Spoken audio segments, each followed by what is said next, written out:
Hi, everyone, and welcome to the Your Number One Fan podcast. I'm your host, Kim Spencer, your number one fan.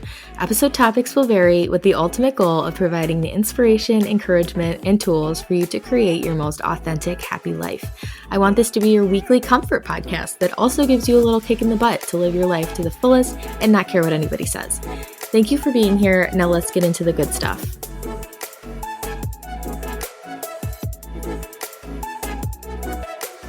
Hi, everyone, and welcome back to the Your Number One Fan podcast. Today I have Becca, who I met on Clubhouse, and that is an app that was around. I think it's still around, but I was all over that thing for like months. And it basically was like just, I don't even know, like Zoom without the video. I don't know how to even explain it. Just people in different rooms talking. Yeah, and it wouldn't save. I think that was part of the allure of it, Yeah, is the yeah, conversations wouldn't save. So they'd be yeah. like, you got to be here. Exactly. Yeah, I really liked it. I was exposed to a lot of things, and one of those things, nice little segue, is human design. And it's something that I had never heard about. I have always been interested by like astrology. I've heard of the Enneagram things, and if I'm even pronouncing that right. And all of that stuff I've been interested in, but I never heard of human design. So I'm going to just assume that most people listening also are new to this. So if you can just give like an example, well, tell us a little bit about you. I know that you help people figure that out and then kind of use that for business purposes for people. So if you can just give us an intro to you and what human design is, that would be lovely. I would love to. So I first sort of got into human design, I don't know, maybe it was like 5 years ago at this point, when I was at a crossroads in my life where I knew that I wasn't happy with my career at the moment, but I had no idea what on earth I wanted to do. And the problem really was that I was very disconnected from myself and I didn't really know myself. I didn't know that's what the problem was. And then, of course, human design came into my life. And what human design does is it gives us self awareness. It's a self awareness tool. So it gives you language to describe what it's like to be you, and it helps you understand, okay, how do I make decisions? What are my gifts? What's like my learning style? How am I meant to kind of like navigate life? There's so much, it's almost like endless, honestly, information in your human design.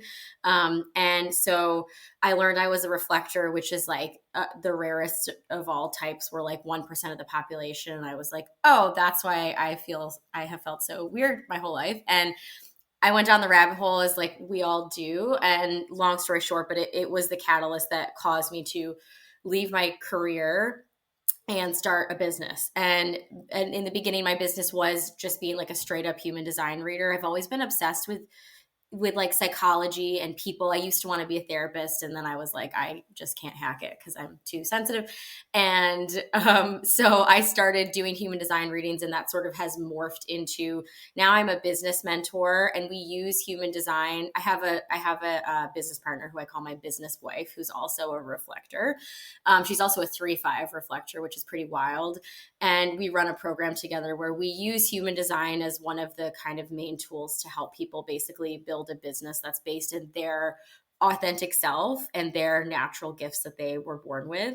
And so that's kind of been the journey with human design. But it's helpful in any kind of setting. Like, I've seen people sort of focus on human design with parenting, human design with business. There's just sort of endless areas of life that you can apply it to, because it just helps you understand yourself. And I think for lots of different reasons, people are very disconnected from themselves in this world.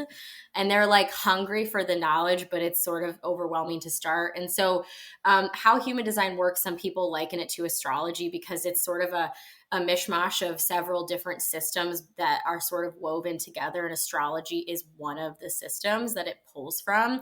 And it's basically using your birth information to generate a chart. And it's pretty much giving you an idea of like what was going on in the sky the moment that you were literally birthed into the world. And there's science behind it that's kind of wild and really interesting that I won't get into. And I am, there's part of me I'm a bit of a skeptic. And I have sat down with so many people, and talked about their chart and their life, and the accuracy of it is like freaky. So it's wild, but that's sort of That's the gist. Hearing you just talk about it is making me even more interested again. Like it's just so cool, and it aligns so well with this podcast, just finding who you are and also figuring out like what you can use to better understand yourself and how important it is to find your path. And I just was talking to a student, a doctoral candidate for Oh. psychology. So we were talking about that, and then I had an astrologer on, and then I had some entrepreneurs. So everybody has their own like path and expertise, and the one thing that just goes across the whole board is a lot of people have felt lost and they've Mm-hmm. looked for how to better understand themselves, or they've looked towards, like let's try a bunch of different paths. So I actually pulled up my chart, so I'm going to have everybody who listens pull up their own chart. So what is like the number one thing, like if somebody's just starting, what should they look at? And yeah, and how could they use it to inform anything in their life? Yeah, so there is, when you pull up your chart, you're going to be like, what the hell is this? Because it's just, so, it's like colors and numbers and shapes. It's crazy looking. So the good news is that there is a hierarchy in which you are meant to approach the information. There's like an order in which you're supposed to go into, which makes it a little bit easier. The most important thing, this is where you start, is your type strategy, and your authority. And the man who founded Human Design said that, like, even if you literally just understood your strategy and authority and didn't learn anything else about your human design, you would be good. You would, like, if you just followed that, it would align you to like your path in life, basically. Um, what Yeah. what are your type, strategy, and authority? My type is manifester. Oh yeah, I My forgot you. my strategy, you said? Yeah, To so your strategy is to inform if you're a Yes. manifester. Yes. Mhm. And then inner authority is emotional solar plexus. So Okay. does that like sound like what I think? Like emotional and like to inform, like I'm doing a podcast? Like is that? Yeah, do you want me to give you a little rundown on Oops. yours? I mean, sure. I was gonna look it up on Google and I just didn't. So I mean, your little insight would help. I could give you a quick little insight just because I think having an example will help people understand what everything means. Okay. Yeah. So your type, the type is actually like your aura type. So it's basically talking about your aura, like the energetic field around you that like interacts with the world around you. That's the first thing you look at. There are five, well, technically there are four different types. People debate about the fifth one. There's generators and there's manifesting generators. Technically, they're the same aura type, but some people consider manifesting generators different enough than they give them their own type. Whatever. That's a Gotcha. whole debate. There's debates in the human design world that are just like a Yeah. little. Anyway, but manifestors are only like 9% of the population. That's a very interesting type. And your aura is what they call closed. So it's like a little almost mysterious to people. We're like, what's going on? But it's also very impactful. You really have an impact on the people around you. So your strategy is to inform, because basically, if you're a manifester and you don't let people know what you're doing, and because manifestors will, they work with like urges, we call them. So you'll just get a creative urge to do something and you'll just be like, oh my God, I need to do this. And you'll just go into like this crazy creative wormhole. Yeah. And That's you guys are really powerful. You're powerful at like bringing things from the ethers like into the physical reality, like literally manifesting things into the 3D. But the thing that's important to know is that people can't always tell what's going on with you because of your aura. There's like a bit of a mystery that they're like, what is happening in there? And what you do really impacts other people more than you might even realize. So your strategy to inform is basically, when you're going to do something, you let people know what you're going to do. Whoever it's going to impact, you just you just tell them, and that's it. And then you initiate is what they call it, which is like you just do the thing. So it doesn't mean you're like asking for permission or asking, what do you think, should I do this? You're saying, I'm going to do this, I'm just letting you know. And the point is to just kind of create an energetic pathway for you to go and do your thing and like reduce resistance from the world around you, so you can like create like you're supposed to as a manifester. So your strategy is basically meant to make your life easier, essentially. It helps how your energy is naturally designed to like move throughout the world in the easiest way that has the least resistance. That's what your strategy is.